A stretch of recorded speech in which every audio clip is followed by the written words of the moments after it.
Bonjour, je suis Dominique Ajus, correcteur à l'EDA et photographe professionnel depuis plusieurs années. Et aujourd'hui, je vous présente une artiste photographe, Maf. Bonjour Maf. Dominique, bonjour. Alors, je vais commencer par te poser une question que pas mal de monde te pose, j'imagine. D'où te vient ce surnom de Maf? Amaf, c'est un surnom qui est lié à la bande dessinée Mafalda de Kino. Un surnom que j'ai que j'ai gardé par rapport à la photographie. D'accord. Voilà, Et c'est ton identité d'artiste? voilà, c'est ça, mon identité d'artiste. J'ai trouvé ça marrant de garder ce surnom parce que c'est une façon de peut-être de montrer un peu qui je suis en dehors de la Catherine Salerno qui est née le 6 août 1962, un jour à Nice. Voilà. Une autre facette de mon personnage et je trouvais ça marrant de garder plutôt ce nom-là pour la photographie, oui. D'accord. Est-ce que tu peux nous dire quel est ton parcours avant la photographie? Ah, alors c'est un parcours de 30 ans dans le social. J'ai été d'abord monitrice éducatrice, j'ai longuement travaillé dans les foyers de l'enfance. Ensuite, j'ai repris un peu des études pour être éducatrice spécialisée. Et puis, j'ai travaillé toujours dans le domaine du social avec des enfants placés en famille d'accueil. Et puis après, ben, je me suis orientée vers la formation. J'ai été cadre pédagogique dans un centre de formation pour travailleurs sociaux. Plus tard, il n'y a pas très longtemps, j'ai passé un master. Et finalement, ben, depuis 2 3 ans, je sais plus. Enfin, en tout cas, ça fait pas longtemps. Je suis beaucoup plus orientée vers la photographie. D'accord. Donc, une carrière entière faite loin de la photographie, où tu avais déjà des prédispositions, ou comment la photographie est rentrée chez toi? On va dire qu'elle est rentrée subrepticement dans mon histoire, mais elle était déjà présente. Mes parents m'ont offert un Polaroid, je devais avoir une dizaine d'années. Et puis j'ai continué à faire de la photo dans les fêtes de famille. Enfin, j'avais toujours mon petit appareil, mais sans avoir jamais eu de culture par rapport à la photographie, ni de cours par rapport à la technique.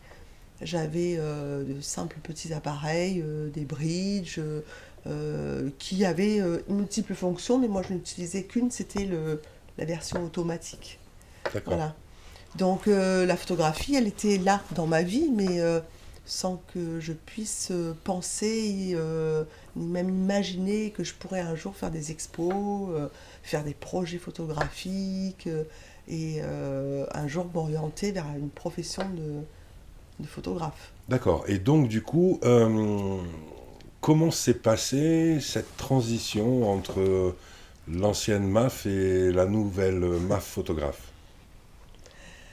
Alors, en fait, le point de démarrage, ce sont des amis qui m'ont poussé à faire une première exposition en disant mais quel dommage de laisser ces photos traîner dans ton ordinateur, fais-nous une expo. Du coup, j'ai eu une proposition pour faire une exposition dans un petit théâtre où je faisais justement cette activité vraiment en tant qu'amatrice, hein. Et finalement, j'ai trouvé ça super sympa de partager mon regard avec essentiellement des amis, la famille, qui sont venus à mon vernissage, premier vernissage. Et je me suis dit, oui, finalement, c'est pas mal de présenter ces photos parce que j'ai eu le regard des gens, j'ai eu leurs interprétations. Alors, des fois, c'était marrant parce que c'est pas du tout ce que j'avais voulu mettre dans la photo. Et je me suis dit, bah, tiens, pourquoi pas continuer dans ce registre-là, voilà. Donc je me suis ouverte aux expositions au fur et à mesure, et du coup en me disant si tu ouvres les portes des expositions, ça veut dire que il va falloir que tu travailles un peu plus sérieusement sur des séries, voilà. Donc c'est venu petit à petit, et à cette époque-là, je bossais encore dans le social. Et puis est venue la période très compliquée au niveau de mon boulot. la période de burn-out, où je me suis retrouvée en arrêt maladie et où j'ai passé de nombreuses heures sous ma couette et à me demander ce que j'allais devenir. Et là a surgi dans ma tête un projet. Je me suis dit, voilà, je passe du temps. Est-ce que je perds mon temps sous la couette? Il faut que je fasse quelque chose de ma vie. Voilà, c'était pas possible de rien faire. Voilà. Et puis il y a le projet Je suis sur le fil des émotions qui est apparu dans ma tête.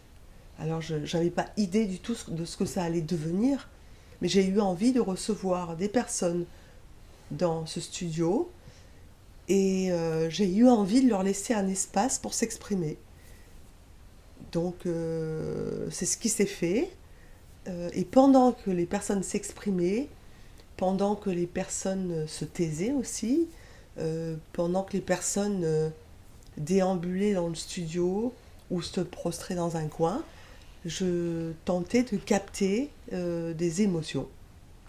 Alors c'était pas forcément des émotions très marquées comme les rires, les larmes.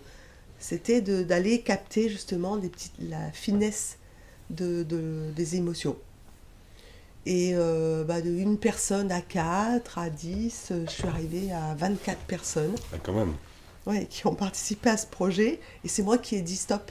Parce qu'en fait, les gens, au fur et à mesure, je publiais les photos et les séries, les gens ont pris confiance et se sont dit, bah si on y allait, c'est une expérience de vie.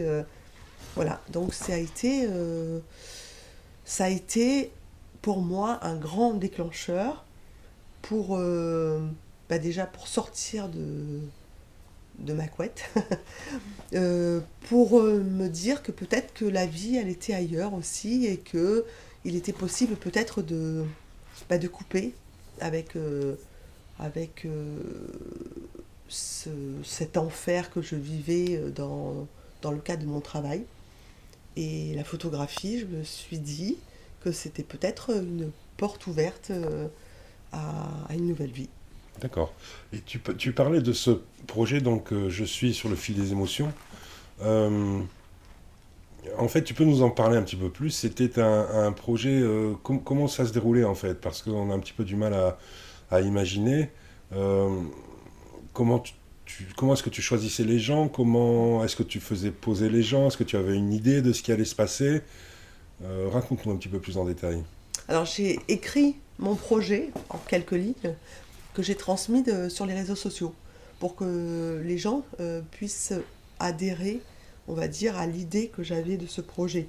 L'idée c'était que des gens, donc des personnes, alors le seul critère de sélection c'était plus de 18 ans. Voilà. Donc ça D'accord. veut dire que tout était possible, hommes, femmes, je sais pas, je peux pas préciser parce que c'est petit, grand, intelligent, pas intelligent, gentil, pas gentil. Non, ce que je veux dire, c'était porte ouverte, Donc pas de sélection du tout. aucune sélection. La seule, enfin, pour moi, ce qui était important, c'est que la personne qui venait ici sache qu'elle avait cet espace pour s'exprimer à sa façon et que j'allais la photographier pendant ce temps-là. Et donc, la seule condition, on va dire c'était qu'elles acceptent que les photos puissent être publiées, soit pour mettre sur ma page MAF Regard sur Facebook, soit pour en faire un livre, soit pour en faire une expo un jour, j'en savais rien en fait. Mais voilà, la seule condition, c'est qu'elles acceptent ces conditions-là, en sachant que, comme c'était quelque chose de très humain, je leur laissais de toute façon la possibilité de faire marche arrière si elles ne se sentaient plus après la séance, par exemple, si elles décidaient si elles décidaient que les photos ne soient pas publiées. Voilà, par exemple, parce que c'est trop humain, quoi. Voilà, donc finalement, les critères, il n'y avait pas vraiment. Parce que c'est trop humain. C'est fait drôle, là, d'ailleurs. Non, mais Trop c'est bien, humain. mais c'est beau en même temps. Voilà. Donc tu nous as parlé de cette transition entre ton travail dans le social et la photographie, qui était toujours quand même présente. Tu nous as parlé de ce projet Je suis sur le fil des émotions, Mm. qui est très tourné vers l'humain. Et la sensibilité de l'humain, les émotions, etc. Est-ce qu'on peut dire que ta photo est résolument tournée vers l'humain? Est-ce qu'on peut dire que tu as un style de photographe humaniste? Comment est-ce que tu te décrirais? Comment est-ce que tu décrirais ton style? Oui, alors là, c'est vraiment une question à laquelle j'aurais du mal à répondre. Quel style? Et en fait, ce sont les personnes qui se sont intéressées à mon travail qui ont défini mon style. Voilà, ils me décrivent en disant, bah, Maf, c'est une photographe humaniste. D'accord. Voilà, en fait, ce qui m'intéresse, c'est vrai, c'est l'humain. Alors, je pense que mon parcours de 30 ans dans le social n'est pas anodin et que c'est une suite logique. Euh, L'humain, alors voilà, je disais il y a quelques années, j'aime l'humain et c'est pour ça que je suis tournée vers lui et c'est pour ça que je le photographie aujourd'hui. Alors, j'ai des nuances maintenant, je ne vais pas dire forcément que j'aime l'humain, on va dire que l'humain m'intrigue, m'interpelle et que du coup je cherche à le comprendre et que la photo est un petit peu dans ce registre-là, de chercher à comprendre ce qu'est l'autre. Alors c'est vrai que j'y arrive de moins en moins à le comprendre, mais ça fait rien, je continue avec l'humain et, et je me dis que peut-être je vais arrêter de chercher à le comprendre, mais que je vais continuer à, à le regarder, à l'observer et à le capter dans des moments particuliers de son existence. Très bien, très bien. Un projet bien ambitieux. Oui, parce que tellement large, voilà. Mais ça fait rien, ça fera un petit bout dans mon existence. Parfait. Donc on a bien compris, hein, ce projet, je suis sur le fil des émotions, qui est le premier gros projet artistique abouti que tu as mis sur pied. Est-ce que tu peux nous dire un petit peu ce que tu as fait avant et également ce que tu as fait après? Alors, avant, par rapport aux expositions, j'ai exposé la série Chacun sa route, chacun son refuge. Ce sont des photos de rue, des instants où l'individu est présent. Dans cette série, il n'y a que deux photos où il n'y a personne, mais où la présence de l'humain euh, est sentie. Il y a quelque D'accord, chose. Enfin, en tout cas, l'humain va prendre sa place dans ces deux photos-là, quoi qu'il arrive. Donc, il y a toujours de l'humain dedans. Mais c'était une série, c'est-à-dire c'est une série que j'ai composée pour une expo. C'est-à-dire que c'est pas une série que j'ai pensée et que j'ai créée. d'accord, C'est-à-dire que j'ai été puisée dans mes différentes photos pour créer cette d'accord. série. C'était pas un projet établi sur lequel tu as travaillé en vue de C'est ça. produire une série, mais Mhm. c'était un amalgame, un choix, on va dire, de plusieurs photos pour créer une série cohérente. Voilà, c'était le chemin inverse, on va dire. Donc après, il y a eu, il y a eu Je suis sur le fil. Ensuite, il y a eu Je suis sur le fil des émotions. Euh, les personnes m'ont tellement donné pendant ce projet, elles se sont mises tellement à nu. C'était vraiment le terme que j'utilisais et que d'ailleurs les personnes qu'on peut voir dans petit, euh, un petit film que nous avons réalisé par rapport à cette série, euh, un mot qu'on entend, c'est je me suis mis à nu face à MAF. Et c'est vrai que j'ai eu ce ressenti et je me suis dit pourquoi je ne vais pas créer un projet qui serait je suis à nu, où finalement on parlerait essentiellement de la relation qu'on peut avoir à son propre corps. Et donc le projet s'est déroulé dans les mêmes conditions que je suis dans le fil des émotions, c'est-à-dire dans un studio où les gens venaient et où on partageait, alors là, entre 2 et 3 heures, à discuter de la relation que la personne pouvait avoir avec son corps, mais finalement de la relation que la personne peut avoir avec sa vie, avec l'entourage, parce que le corps, c'est soi. Voilà. Donc, un projet qui a été passionnant, juste passionnant.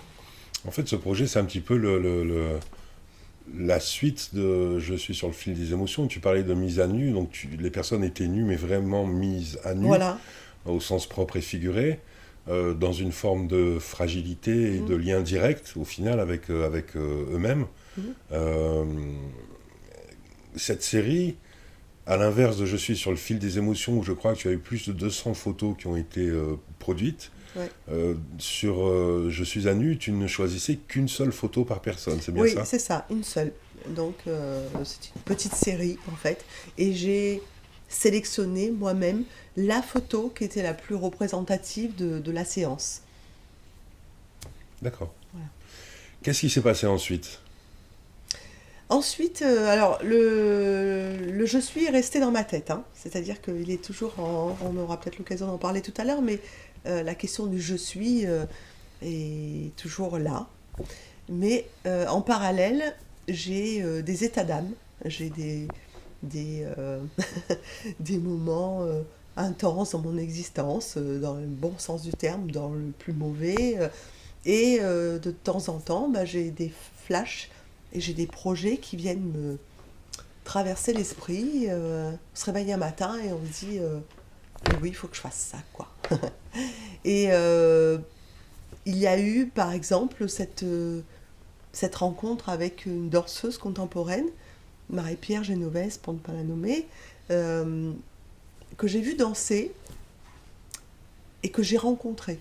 Et là, elle m'a inspiré vraiment la notion de l'extrême, c'est-à-dire de la puissance qu'on peut avoir en soi, du non-lâcher-prise, je sais pas, de la violence qu'on peut se faire à soi-même dans certaines situations. Voilà, j'ai eu ce mot extrême dans ma tête. Et je me suis dit, il faut absolument que je fasse un projet avec Marie-Pierre.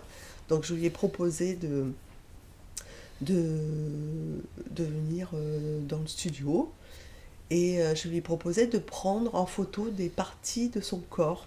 Voilà, des flashs que j'avais dans ma tête. Et là, ça a été le début d'une grande aventure. D'accord. Donc en fait, cette danseuse, Marie-Pierre, donc t'a inspiré au point de vouloir faire des photos d'elle. Euh, En revanche, ce ne sont pas des photos de danse ni de Du tout. danseuse, on est bien d'accord. Ouais.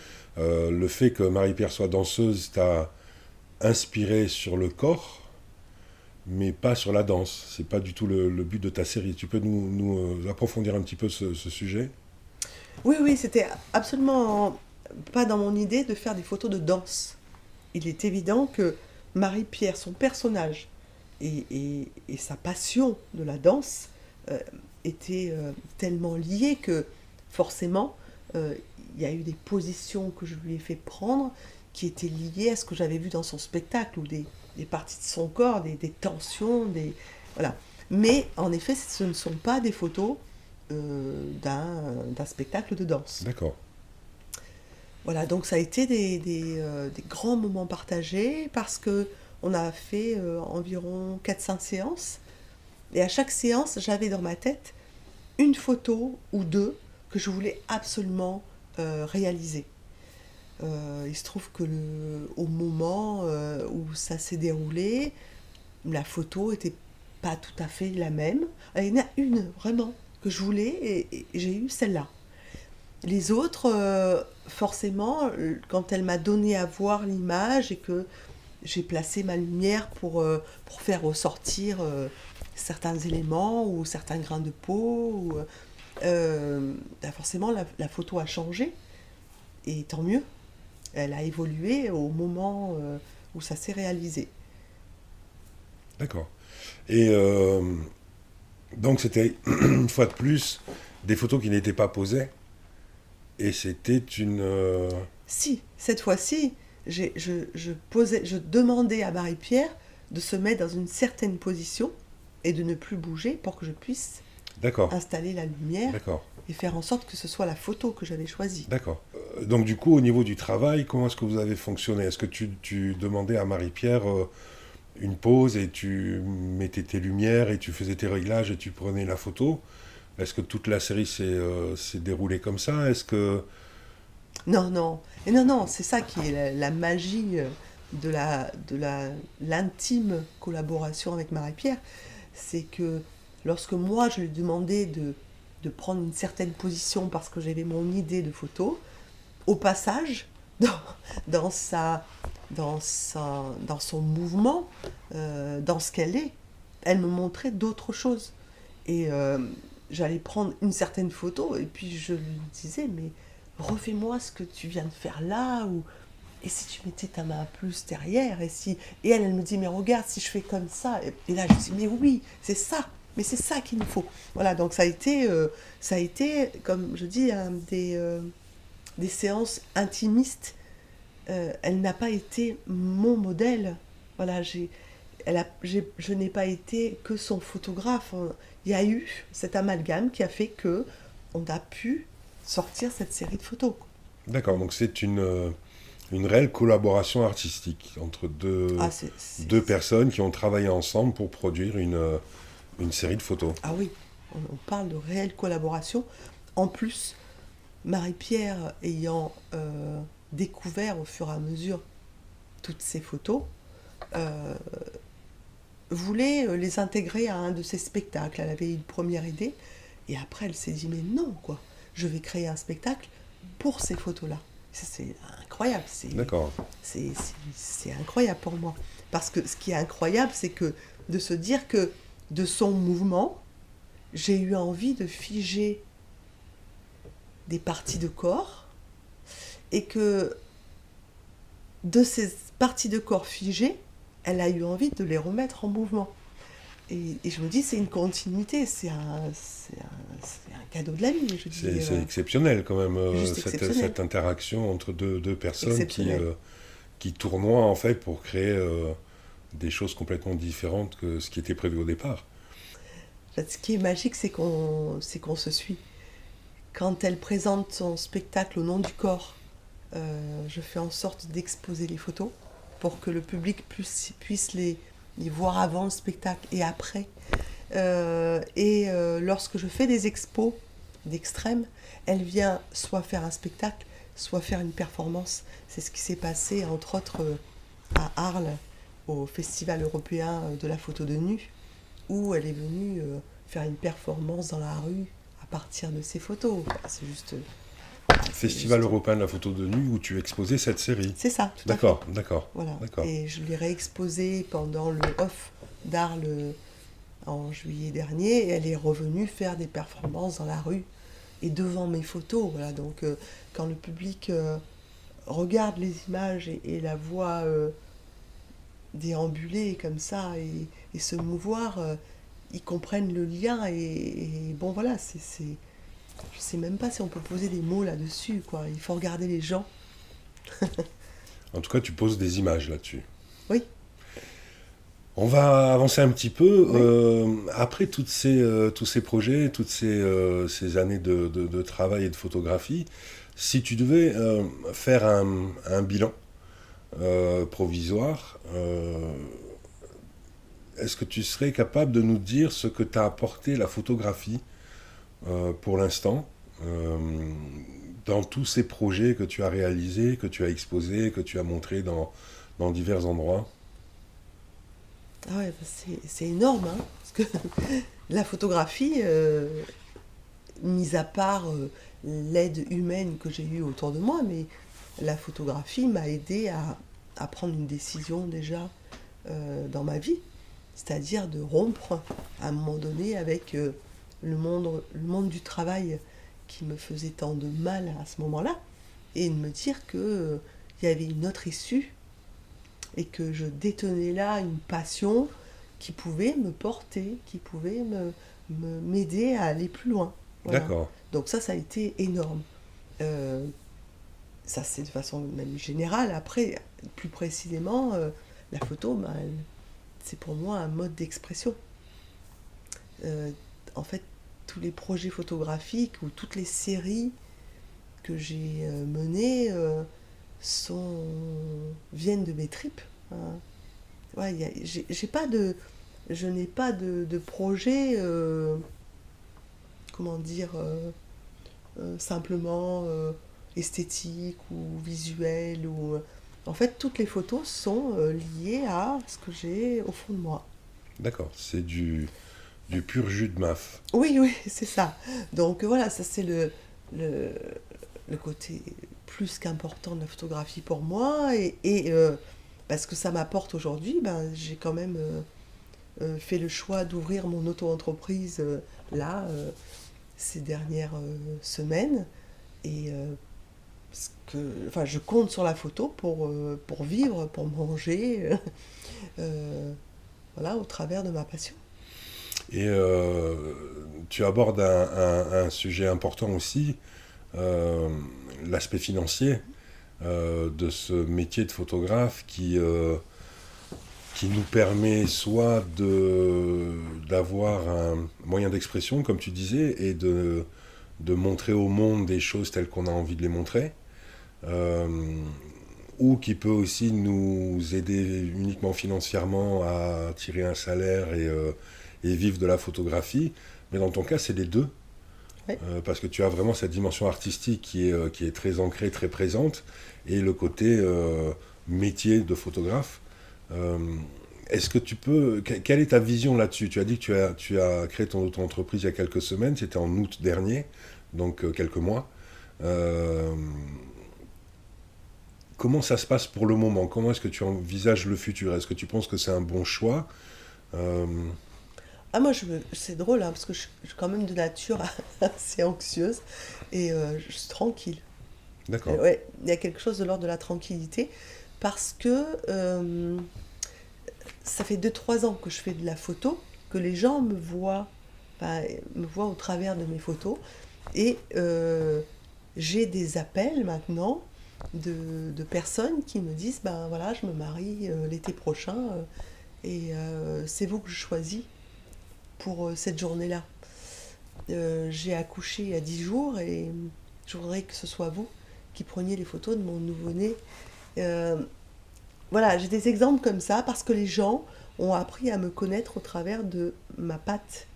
Comme d'autres ne vont surtout pas m'appeler parce que je ne fais pas ce qu'ils souhaitent. d'accord, Je prends l'exemple des nourrissons. Voilà, moi, je ne prends pas des nourrissons dans des paniers avec des ailes d'ange et des antennes de coccinelle. Non, mais en fait, je trouve ça super bien fait. Souvent, je regarde ce qui se fait et je me dis, qu'est-ce que c'est bien fait, quoi. Mais c'est pas, ça me parle pas. d'accord. Moi, ce C'est qui pas me assez parle, authentique. voilà, moi, voilà, c'est exactement le mot que j'allais utiliser, c'est l'authenticité. Donc, si les gens me choisissent, c'est par rapport à ce côté authentique. Et je vais pas changer tout à l'heure, on parlait de style photographique.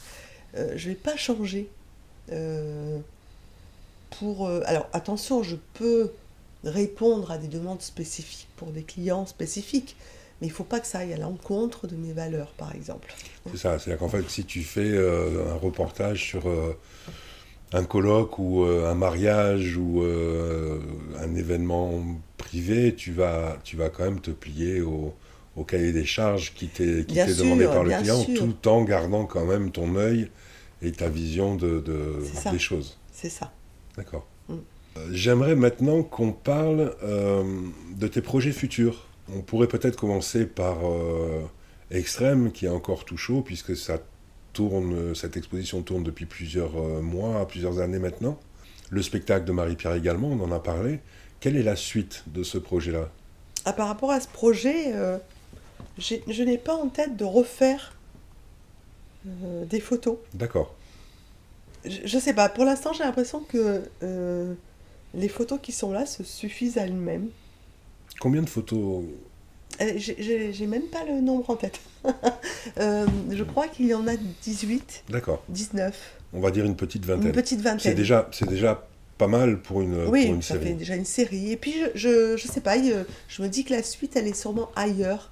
Et bah là, le projet bouge parce que Marie-Pierre m'a proposé de monter sur scène avec elle pour jouer mon rôle de photographe. C'est marrant parce qu'en fait, je vais jouer sans jouer, puisque je vais installer sur scène bah, les flashs et mon matériel et je vais la photographier pendant qu'elle va se mouvoir, pendant qu'elle va euh, reprendre son spectacle au nom du corps, mais comme elle me dit maintenant, ce sera plus le même spectacle puisque ça va devenir le nôtre. Donc, D'accord. voilà. C'est une grande aventure. Hein, Donc tu parce que... montes sur scène, Oui. tu prends physiquement des photos avec des flashs sur scène Mm. pendant la performance de Marie-Pierre. En fait, la performance, ce sera vous deux. C'est ça. Là, on est en D'accord. pleine répétition et les premières, ce sera en janvier 2020. D'accord. Donc, C'est rapide. j'ai la trouille. Et tu as déjà quelques dates alignées. Oui, Vous avez déjà oui, quelques dates alignées avec Marie-Pierre oui. pour ce spectacle dans cette formule-là Mm, où tu es sur scène avec elle. oui, C'est quand même assez intéressant de voir l'évolution de ce projet qui est parti quand même d'un spectacle de danse qui t'a inspiré des photos. c'est ça. Les photos en elles-mêmes ont inspiré Marie-Pierre pour créer un spectacle et dans lequel maintenant elle tient à t'inclure physiquement en tant que personne active dans le spectacle pour que vous puissiez tourner ensemble avec en plus l'exposition à chaque fois que c'est possible. C'est ça. Euh, De la série. je me Donc, demande par moment où est-ce que vous allez vous arrêter. j'en sais rien, surtout il y a des personnes qui se greffent à ça. On a, je pense à une personne qui nous a dessiné, qui a dessiné nos deux portraits. C'est un dessin qui est très touchant et une autre personne qui nous a demandé ça il y a 2-3 jours en disant est-ce qu'il est possible de vous dessiner. Enfin, je sais pas, j'ai l'impression que on vient toucher quelque chose chez les gens et que ces gens-là ont envie de créer par rapport à ça. Donc je sais pas. Je sais pas si ça va s'arrêter, je sais pas comment. Ou... À suivre en tout cas. Donc Ouais, janvier pour la prochaine première première représentation en de fait, Au nom ouais, du corps, nouvelle mouture, c'est ça. version 2.0. Et Qu'est-ce en que... mars prochain pour les festivals de la femme aussi. Et en mars également. Très Ouais. bien. Quels sont maintenant, après ce projet extrême, quels sont les projets en cours? Est-ce que tu as des projets déjà commencés? Est-ce que tu as des idées? J'imagine que tu en as quelques-uns. Oui, parce que en fait, c'est tout le temps en ébullition dans ma tête. Euh, Depuis que je fais de la photo, on va dire depuis ces 4 dernières années où j'en fais vraiment beaucoup plus, euh, je n'ai pas eu de période de creux, euh, de page blanche, euh, de dépression en disant qu'est-ce que je vais faire maintenant comme projet. C'est tout le temps, j'en ai plusieurs à la fois en fait. Voilà. Euh, je continue la série Je suis. La série Je suis se décompose en plusieurs séries en fait. Euh, je suis toute une vie, c'est destiné à des personnes âgées. Et je vais donc au domicile de ces personnes-là, au domicile ou lorsqu'elles sont dans un EHPAD, dans leur chambre ou dans le lieu qu'elles m'indiquent. Et je vais les prendre en photo dans ce lieu-là. Et pareil, alors je discute avec elles et puis je prends des photos d'elles, mais je prends aussi des photos du contexte, je prends des photos éventuellement des objets qui sont importants pour ces personnes-là. Voilà. Donc ça, c'est un projet que j'ai commencé il y a 2 ans et que je continue dès que j'ai une opportunité. Il s'adresse à des personnes âgées de plus de 80 ans. D'accord. Voilà. Après, il y a Je suis ce que j'adapte dans les collèges. J'ai travaillé, c'est la 3e année que je travaille avec un collège auprès d'élèves de 3e où on travaille sur le je suis un adolescent au collège. Donc là, pareil, je les prends dans le contexte du collège et en tête à tête, j'essaie de les faire s'exprimer sur leur propre je suis. D'accord. Donc c'est une formule adaptable Oui, à plein de formats. ouais. Tu viens de nous dire donc, que tu travailles donc, depuis 3 ans maintenant avec un collège. Donc tu travailles dans des institutions, c'est-à-dire en fait c'est des projets que tu proposes à des institutions et explique-nous un petit peu ce versant-là de ton travail. En fait,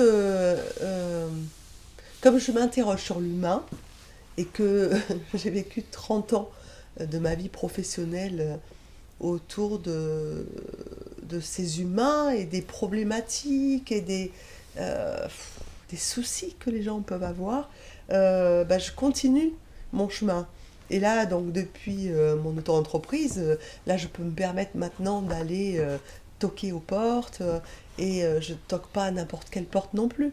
Donc hier, j'étais dans une institution pour déficients sensoriels et on a démarré un projet pour que je puisse euh, fournir à l'institution les portraits des 40 résidents, mais ils ne m'ont pas demandé de les photographier dans un studio, clic au suivant, clic au suivant. Et ils m'ont demandé de passer 1 heure avec chacun.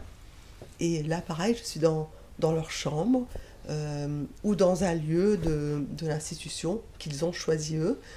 Et voilà, on communique, même s'il y a un problème de surdité ou si ils ont un problème au niveau de la vue, ben, on communique autrement.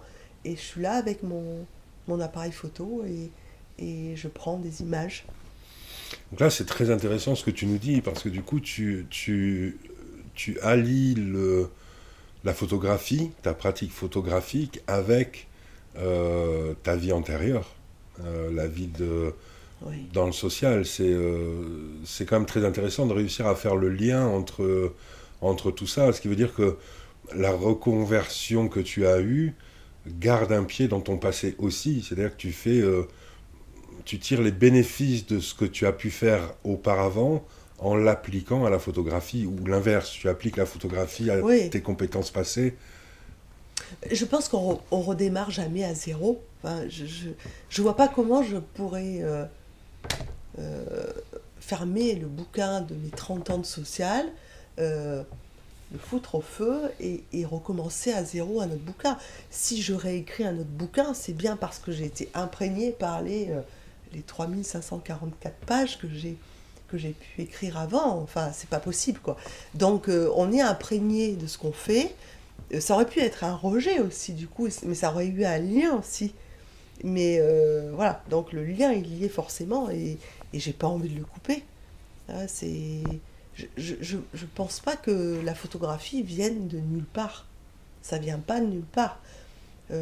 Chacun d'entre nous, on peut aller chercher pourquoi. On n'aura peut-être pas la réponse de suite, mais il y a un lien avec quelque chose. Moi, je peux parler du lien avec mon père.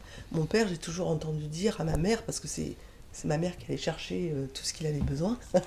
Je l'entends dire, Yvonne, c'est le nom de ma mère, va chercher le Kodak. Le Kodak, à l'époque, c'était le Kodak. Parce qu'il voyait un truc et il fallait absolument le photographier.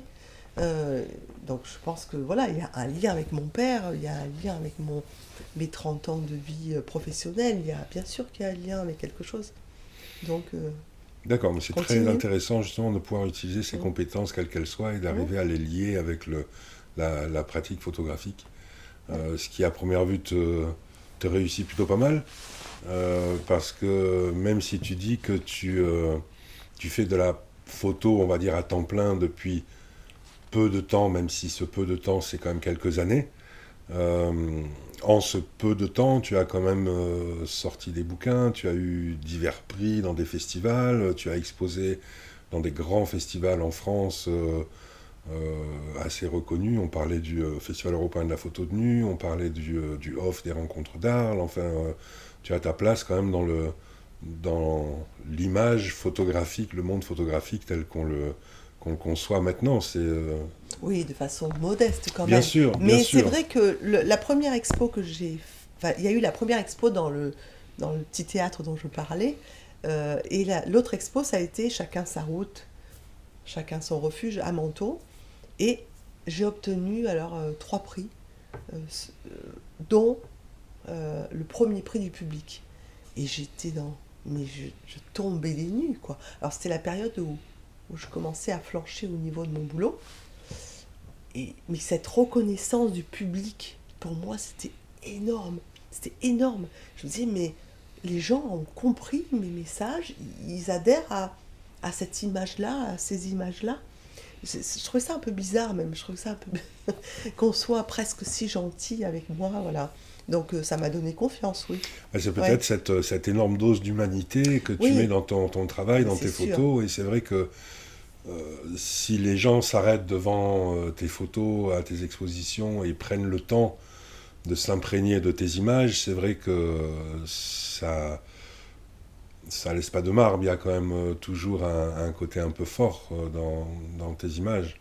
Oui, c'est c'est toujours fort, voilà. Et c'est pas forcément dans le bon sens du terme, parce qu'il y a des gens qui passent, en passant devant la série extrême peuvent très bien faire des grimaces et dire ouf, pas ça.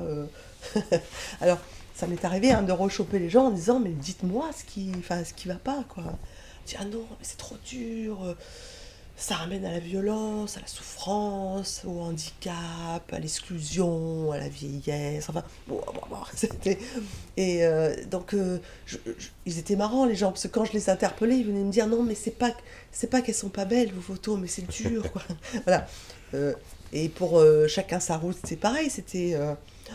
ouais, c'est prenant quoi, voilà, il y a un collégien qui était passé devant ma série et qui avait dit ah j'aime pas. Donc pareil, je l'avais interpellé, il m'a dit non mais il y a de la nostalgie, c'est un peu dur, elles sont très belles photos, mais c'est trop dur pour moi. Voilà. Donc voilà, donc parce que ça vient toucher, ça vient interpeller. Il y a une dame d'ailleurs l'année dernière à Photomenton, c'est un festival auquel je participe depuis 3 ans ou 4 ans, là, qui m'a dit je vous suis depuis le début, j'aime vos photos, mais l'année prochaine, vous pouvez nous faire un truc un peu léger. Parce qu'elle trouvait que c'était trop prenant chaque fois, quoi. Et Bon. ça a fonctionné? Tu as réussi à faire une série plus légère? Alors j'ai fait comme ma première série, Chacun sa route, c'est-à-dire que j'ai été puisée dans mes photos en disant ok, je vais faire un truc léger, je vais faire un truc sur le bonheur. Donc j'ai été puisée dans mes différentes photos des instants de bonheur. En tout cas, ce qui pour moi pouvait représenter le bonheur. Donc j'ai sorti 15 photos de mes albums et, euh, et je l'ai appelé bonheurs inattendus. C'est-à-dire que c'est ces instants de bonheur qu'on n'attend pas forcément, c'est pas le bonheur tel qu'on peut l'imaginer, tel qu'on peut le décrire des fois. C'est à l'image en fait de ce que Brassens avait dit un jour, c'est que le bonheur en lui-même n'existe pas. Le bonheur, c'est qu'une succession de tout petits bonheurs. Voilà. Donc j'ai fait cette série de 15 photos. Et, et en fait, les gens qui sont passés devant ma série, ils avaient plutôt la larme à l'œil, quoi. Donc je me suis dit, mais Décidément. non, quoi, mais non. Alors en parlant avec eux, ils m'ont tous rassuré en disant, attention, mais si on pleure là, ou si on a envie de pleurer, c'est pas parce que c'est dramatique, votre histoire là. Parce que c'est beau et que ça vient nous toucher. Bon, ben voilà, alors pleurons de bonheur. En tout cas, c'est un beau parcours, une belle reconversion, une belle histoire de vie que tu nous racontes là, qui, j'espère, donnera beaucoup de courage à tous les élèves de l'EDA Ouais. qui cherchent à se reconvertir ou tout simplement à trouver leur voie dans la photographie. Donc c'est possible, c'est réalisable avec beaucoup de travail, beaucoup d'énergie, beaucoup de motivation. Euh, du coup, est-ce que tu aurais 3 conseils à donner aux élèves de l'EDA, à tous ces étudiants qui peuvent se poser des questions et qui ont peut-être besoin d'être aiguillés par une photographe professionnelle, quelqu'un qui a réussi sa reconversion? Alors les 3 conseils. C'est dur, hein, ça. Euh, En fait, moi, comme je pars de mes tripes par rapport à mes séries photographiques et même par rapport à mes actions professionnelles maintenant dans la photographie, moi j'ai envie de dire aux étudiants, partez de votre tripes, quoi. Euh, C'est-à-dire de ne pas aller coller à à des photographes ou à des façons de photographier pour pouvoir coller éventuellement à un projet. Enfin, moi je pense que si on part de ses tripes, si on part de sa passion, euh, moi je crois qu'on a déjà au moins 50% de gagné. Je vois pas les choses autrement. Je sais pas comment j'aurais pu euh, démarrer si j'avais pas eu ça vraiment au fond de moi. D'accord. Je pense que pour moi, en tout cas, ça a été mon point de départ. Après, ne pas être réfractaire à l'apprentissage. Je vais m'expliquer. C'est-à-dire que quand j'ai commencé la photographie, je disais tout à l'heure, moi c'était en version automatique, je ne me posais pas de questions. Quand on m'a poussé un petit peu vers la technique, je me suis dit, ah, il va peut-être falloir que j'apprenne des choses parce que, en effet, il y a des photos que j'ai loupées il y a X années parce que je n'avais pas la maîtrise de mon appareil. Et en fait, c'était lui qui décidait à ma place. Donc quand j'ai accepté l'idée que passer du temps à travailler ma technique et à écouter les professionnels pouvait m'aider à avancer et pouvait m'aider justement à exprimer ce que j'avais dans mon ventre de façon plus précise. Voilà, à partir de ce moment-là, c'est là que j'ai démarré en fait vraiment. Parce que la technique venait pour moi au départ gêner mon instinct, on va dire l'instinct de mon regard. Et en fait, j'ai compris que la technique allait m'aider à mieux m'exprimer à partir de mon appareil photo. Voilà, ça c'est vraiment quelque chose C'est, qui a été important c'est pour moi. intéressant parce que tu es en train de dire qu'on peut allier un œil pertinent, un regard, une manière d'appréhender le monde qui nous entoure, avec une technique plus ou moins importante. Ah oui, c'est-à-dire que je l'ai vraiment compris quand les outils m'ont permis d'agrémenter ce regard. Et maintenant, je me dis que si j'avais pas eu ça, j'aurais stagné, je restais à mon niveau. Alors, euh, je veux pas. Enfin, je regardais peut-être du plaisir, mais j'aurais pas pu aujourd'hui ouvrir mon auto-entreprise, pouvoir répondre à une clientèle. Et je me serais pas autant éclatée parce qu'il y avait des fois où je me disais mais c'est pas ça que je voulais sur ma photo, voilà, et je savais pas comment faire pour que ce soit ma demande. Et voilà, donc oui oui il faut absolument passer par là quoi. Alors après l'autre conseil qui suivrait, ce serait de ne pas tomber dans le piège de la technique à tout prix quoi. Et ça pour moi, c'est facile de m'en défendre parce que je suis pas une fan de la technique. Voilà, je suis pas. Je vais utiliser les outils dont j'ai besoin. Alors il y a des fois où je bloque et je me dis il faut que j'aille demander. Là, j'ai besoin de cet outil pour avancer. Mais après, mes photos, elles sont pas le reflet d'une technicité débordante, quoi. Et j'ai pas, même pas envie de ça, quoi. Voilà. C'est Donc, ça, en fait, il y a un équilibre qui se passe, quoi. disons que Voilà. tes photos ne sont pas une démonstration de technique à tout Pas prix, du tout. mais la technique t'aide à exprimer Oui, au plus juste ce que c'est tu as ça. envie de transmettre. C'est ça. Voilà. Après, je sais pas, trois conseils, mais je sais pas où Oh, j'en on en suis. est à deux, trois quarts ou... D'accord. Parce qu'après, il y a aussi. Euh, le conseil que je donnerais, c'est de ne pas désespérer. Euh, quand, euh, quand on met une grosse partie de soi dans une photo, dans une série photographique, on n'a pas forcément euh, un regard, comment dire, j'allais dire bienveillant, mais c'est peut-être même pas ça. On n'a pas forcément le regard qu'on attend de l'autre. Voilà. Euh, et il faut faire attention à ce qu'on attend de l'autre. Euh, Moi, quand j'ai sorti les premiers portraits de Je suis sur le fil des émotions, les photographes de la région, ils sont restés très silencieux quand même. Et en fait, ce silence, je me dis, oh mon Dieu, qu'est-ce qui se passe. Je suis à côté de la plaque complète, quoi. Et en fait, comme j'étais vraiment dans mon trip, je m'en fous, je continue, quoi, je continue.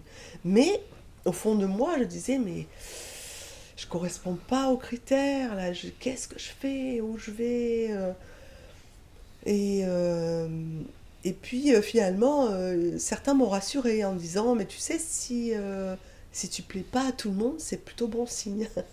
C'est que tu interpelles. Et je me suis dit, mais oui, mais c'est ça, je continue. Autant l'être humain m'interpelle, autant si j'interpelle aussi, bah tant mieux, quoi, C'est un petit peu finalement. ce que tu disais tout à l'heure quand tu disais il vaut mieux éviter d'avoir une production photographique pour plaire, c'est-à-dire de faire ce type de photo-là parce que c'est ce qui est c'est ce que les gens attendent. Ouais. Ton travail est presque à l'opposé de ça. Disons qu'il y a une dimension artistique dans ton travail qui est telle qu'au final, tu crées ton propre style et tu ne rentres pas dans une mouvance ou dans une mode photographique Ouais. actuelle ou contemporaine. Les photos que tu fais, c'est du MAF. Ouais, et j'ai pas envie de sortir de là. Et pourtant, avec l'idée de justement de me professionnaliser et d'être dans l'attente maintenant d'une clientèle, je peux pas me permettre de, ben, de pas bouffer d'abord parce que j'adore ça. Non mais voilà, et malgré ça, je me dis mais garde ton âme quoi. Donc c'est le dernier conseil que j'ai envie de donner, mais gardez votre âme quoi. Un photographe, alors en s'inspirant, je veux dire en allant voir ce qui se passe autour, moi je reste pas enfermée dans mon monde de MAF, attention, hein. Euh, je regarde ce qui se passe, alors je retiens pas les noms des autres photographes, je suis nulle par rapport à ça. Mais par contre, je garde en tête des images que j'ai vues, je vais chercher, et je me dis, je sais ce que j'ai pas envie de faire du tout. Je sais ce qui se rapprocherait de ce que j'aurais envie de faire, mais c'est pas tout à fait ça, mais ça me donne des idées. Maintenant, quand je regarde des films à la télé, enfin non, pas à la télé parce que j'ai pas la télé, mais quand je regarde des films, je, je vais être captée à un moment donné par des images et je me dis ah mais oui mais ça pourrait être bon pour une série mais que je vais agrémenter par rapport à mon état d'esprit voilà donc c'est laisser des portes ouvertes tout en gardant vraiment son âme quoi, vraiment C'est ça, savoir s'inspirer tout en gardant en restant soi. en restant soi. Parfait. Bah écoute, Marc, je te remercie. Je pense qu'on va finir Avec là-dessus. plaisir. C'était très bien. J'invite tous les étudiants, les élèves de l'EDA à aller visiter ton site internet. C'est maf-regard.com. Et puis j'espère que cette interview vous a plu. Et si vous avez des questions, n'hésitez pas à contacter MAF. Avec plaisir. Ouais. Merci beaucoup. Au revoir. Au revoir. Merci. Avec plaisir.